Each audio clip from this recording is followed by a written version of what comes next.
c'est comme ça. Et puis tu te rends compte que c'est devenu récurrent. C'est devenu récurrent, c'est un peu comme si on t'avait effrayé. Il y a un mauvais esprit qui était dans ton environnement, qui avait pour objectif, qui avait pour mission de te lancer un AVC.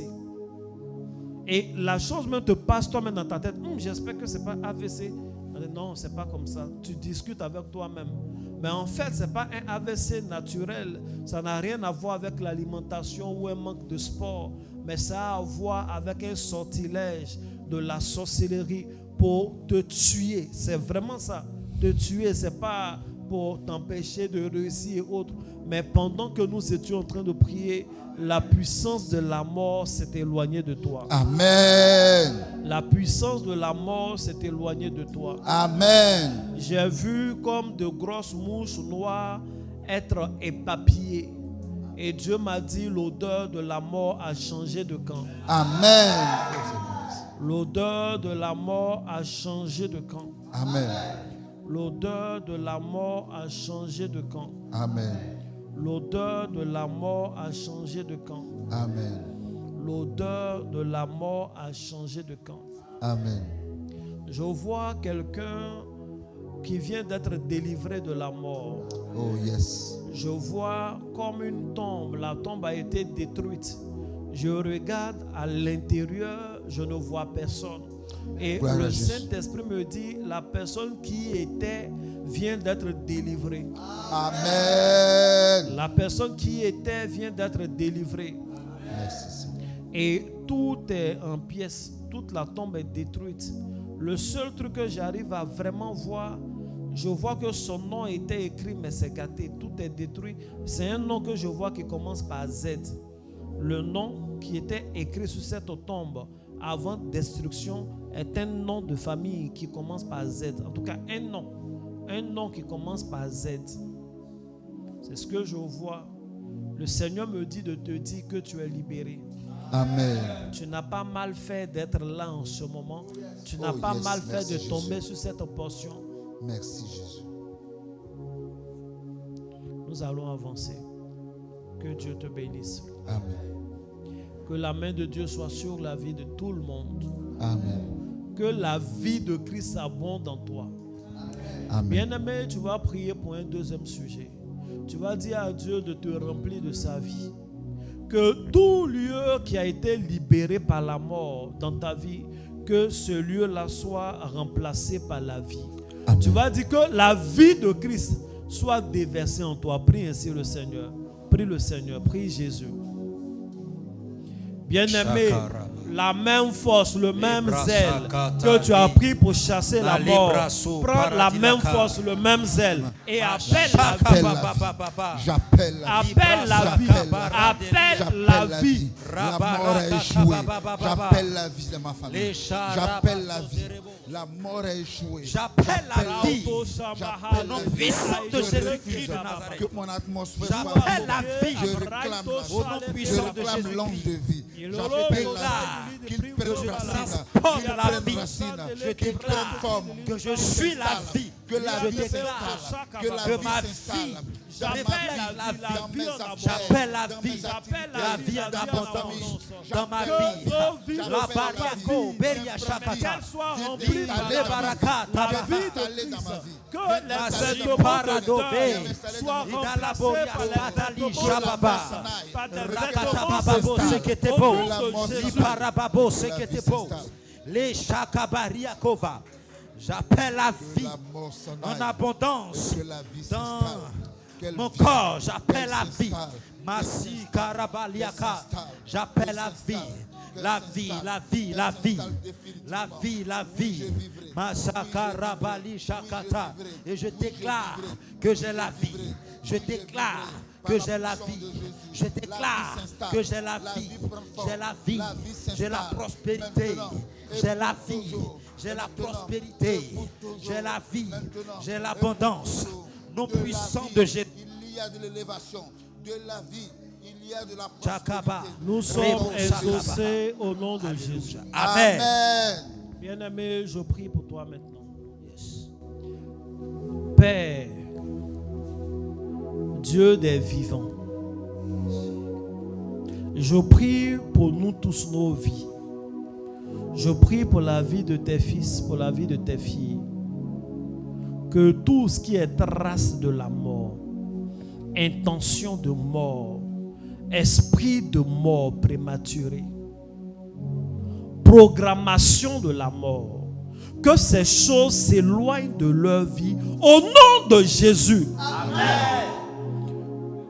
Éternel Dieu de gloire, que toute programmation qui écoute la vie de l'homme s'éloigne de leur vie au nom de Jésus. Amen. S'éloigne de la vie de leurs parents au nom de Jésus. Amen. S'éloigne de la vie de leurs enfants au nom de Jésus. Amen. Que les cris de deuil soient remplacés par des cris de naissance. Amen. Que les cris de deuil soient remplacés par des cris de joie. Amen. Que les vêtements de deuil soient retirés. Amen. Et que des vêtements de fête soient donnés. Que Amen. Cette fin d'année soit agréable. Amen. Que leur vie ne soit jamais écoutée. Amen. Je prie que la mort sous toutes ses formes, sous sa forme spirituelle, sous sa forme financière, sous toutes ses formes, s'éloigne de la vie de tes enfants. Au nom de Jésus. Amen. Et que leur vie soit arrosée. Arrosée en abondance. Que leur vie soit arrosée en abondance. Amen. Que le projet de personne ne soit arrêté net par la mort. Qu'il y ait la vie. Que la vie se prolonge. Amen. Et qu'elle soit heureuse. Que la Amen. Vie se prolonge. Et que la santé soit. Au nom puissant de Jésus. Amen. Arrose, arrose. Arrose, arrose. Donne la vie et la vie en abondance. Amen. Au nom de Jésus-Christ. Amen. Amen. Est-ce que quelqu'un peut acclamer?